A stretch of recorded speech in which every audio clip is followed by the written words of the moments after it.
you. But fans new and old went along for the ride. Melancholy was an across-the-board success. The double album sold 6 million copies, won a Grammy, and received a whopping 7 MTV Video Music Awards.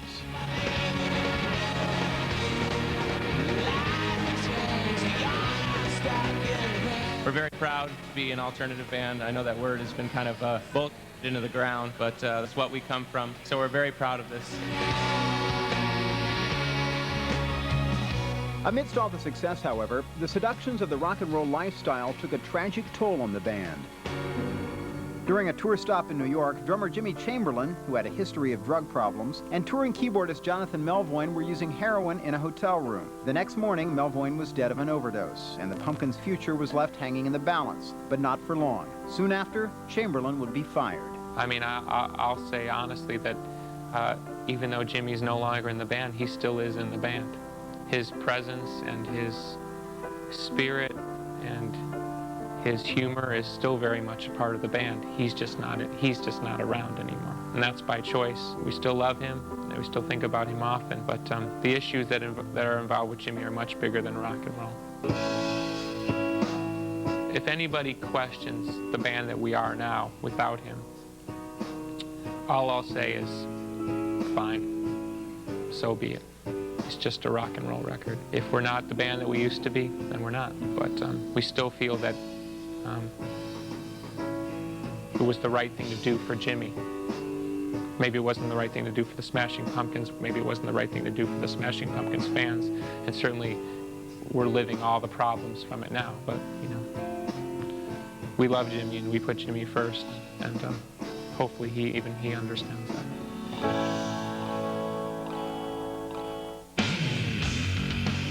If you've discovered us, you know, we're not just going to keep feeding you the same line. We want you to discover a new us.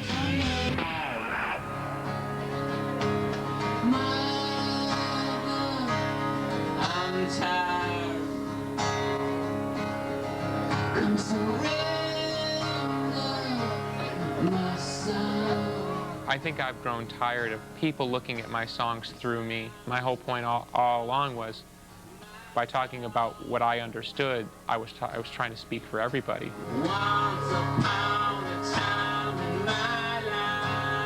So for every person that beat up on me for being, you know, a dramatic, overbearing, you know, child who hadn't quite grown up, there's somebody who said, you know, if it wasn't for you, I would have killed myself. But just reading these lyrics or hearing these songs, I knew somebody else had gone through the same thing.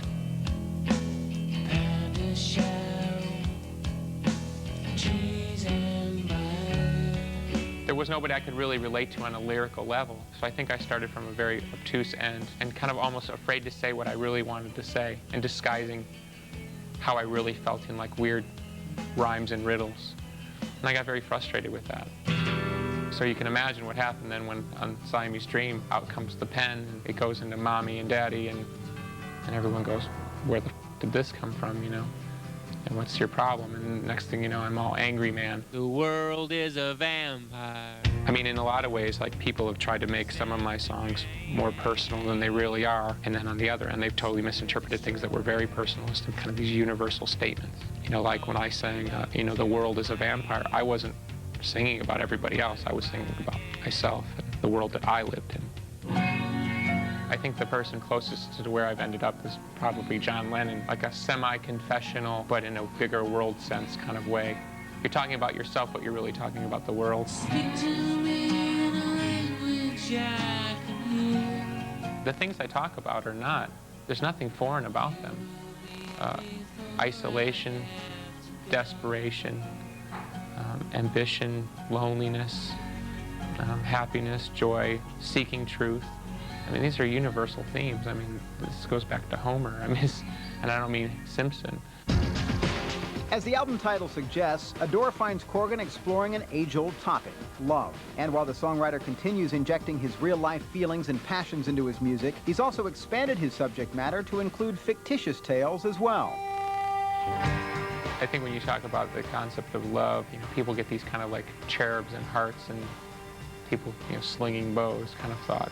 To me, it's more about the responsibility of love and what and how people abuse love and use love for better and for worse.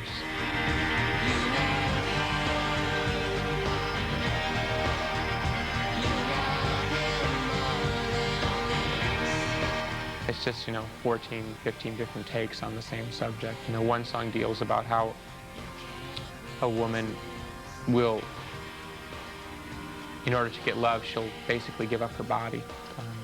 How people want love so badly that they'll literally cut off their own feelings.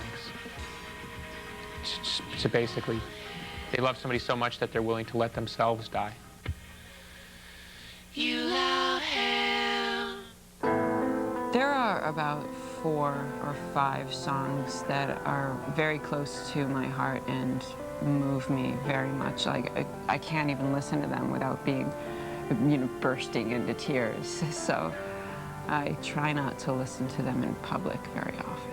Who am I to need you when I'm dead? There are some songs that I relate to very personally, and there's another song that is just like a storyline, and we don't do a lot of that usually, but it's a really beautiful, haunting story. Like an actor directing himself, Corgan took on the tedious role of producer on Adore. It was an endeavor that had both pros and cons. I was thinking maybe it'd be good just to have a guitar like that, and almost kind of bubble it under like another rhythm. I definitely gained the kind of internal freedom to just pursue whatever I wanted to pursue to its nth degree. So if I wanted to run a loop through 7 different guitar pedals, there was no one there to say, are you sure you don't want to use 6? But certainly in other areas, it's hard to do things like vocals on your own. If you have to go, don't say goodbye. You have to be hypercritical, so it's like on one hand, you're trying to be sensitive and open and sing, and then you have to turn around and then go, oh, that's not good enough. So you're beating yourself up back and forth. One day I'll follow you and see you on the other side. You should listen to them. Let me hear that, and let me hear the other one. It's like, what do people see when they look in the mirror? Imagine doing that for 6 months on end, musically, and then it's like, school or something. It's like, imagine if you were your own boss at school. You say, 1 o'clock, I want to get out. I listen to a guitar part and I go, it's good enough. And then 6 months later, I'm freaking out because it's completely out of tune. But on that particular day, I was feeling kind of lazy, so I just skipped on to the next thing. It's that kind of thing.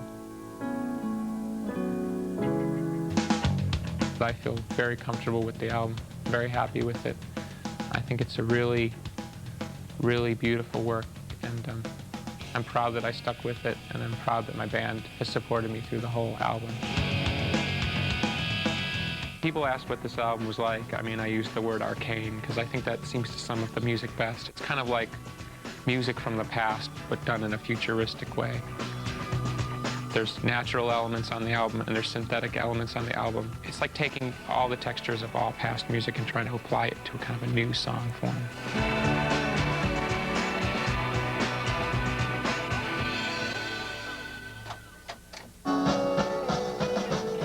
Definitely the computers and loops and drum machines is a big part of the different kind of sound, and trying to stay away from typical pumpkin cliche things that we do. The music is very beautiful and sort of timeless. I don't think it will ever be dated sounding. It's just beautiful music.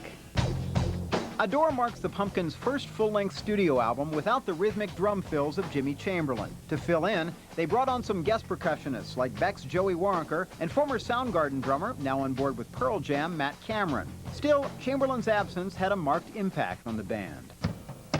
I think initially it really limited us because we suddenly didn't really know how to play. You achieve a language, with somebody, and then when that person's not there, the language between, everyone is not the same. This album really is almost like the beginning. It's very similar to how we were before Jimmy joined the band. It's like we went back to where we originally were 10 years ago. The language of that early part of the band came back like immediately. So that's kind of where the album begins, really. Probably the most defined song in that particular way is a song called Shame on the album. I took out the old little drum machine you know, we've had for like 8 years, and just programmed one beat and we just started playing.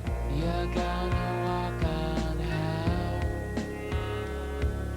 That probably is the moment on the album that convinced me that this was the direction that we were supposed to be going in. And it's got that same kind of loose, hypnotic quality that the band had 10 years ago. There's a simplicity to it that reminds me of the style of the things on Gish, a sort of purity. It's a really good song. It has a really good spontaneous band feel to it. And I guess it kind of harkens back to our early days, so it's a really cool track, but, you know, I don't know, they're all really good tracks. In addition to the familiar drum machines, Corgan has also been introducing more synthetic soundscaping into the Smashing Pumpkins repertoire on songs like I, which was featured on David Lynch's Lost Highway soundtrack.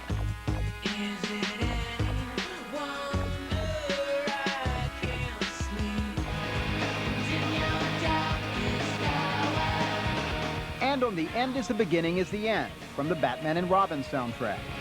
You can watch the world devoured in its Still, Corgan's pursuit of incorporating technology into the Pumpkins' music was only grudgingly embraced by Darcy.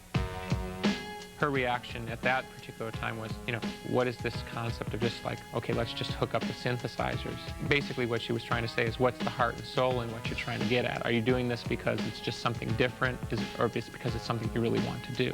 I just prefer to do the things as much as possible in an organic way. I know it's much easier if you want to throw some strings down to just do it on the computer, but I just prefer the real thing. Call me old-fashioned. I think now that she's heard where my interest in it lies, with everything from I to Batman to the stuff that ends up on this album, I think she's seen me kind of find what my interest in it really is. You know, we haven't lost our identity in trying to add new textures and sounds to the band.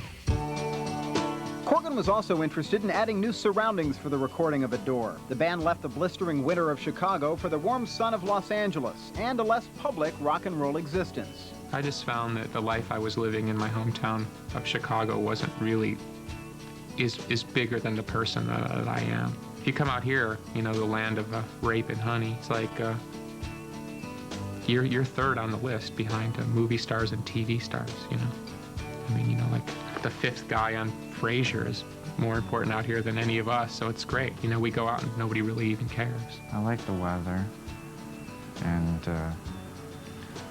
I had this rental car, and I would have chai tea and order organic carrot juice, and I did wear some white clothing at one point.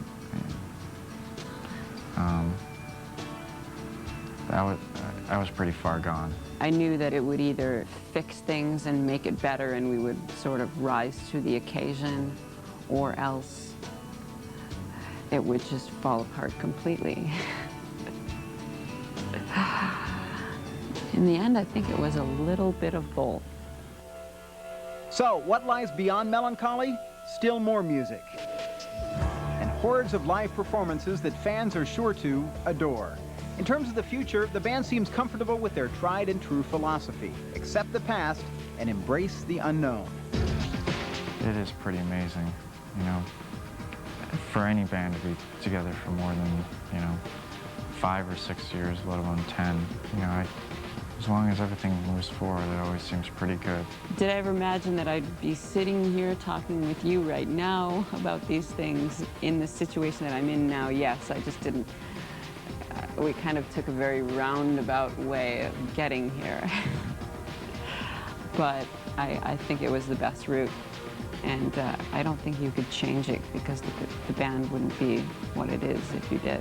We love our band, and we're very proud of the music that we make, and we'll fight for it. You know, if you don't like it, you know, we'll be the first ones to tell you to f off. But we're lucky people. I mean, we live under like lucky stars. All our dreams have come true, and more so. We've got to meet many of our heroes and play in front of millions and millions of people. So millions and millions of records, and part of our culture and our generation. I mean, I won't bemoan that at all.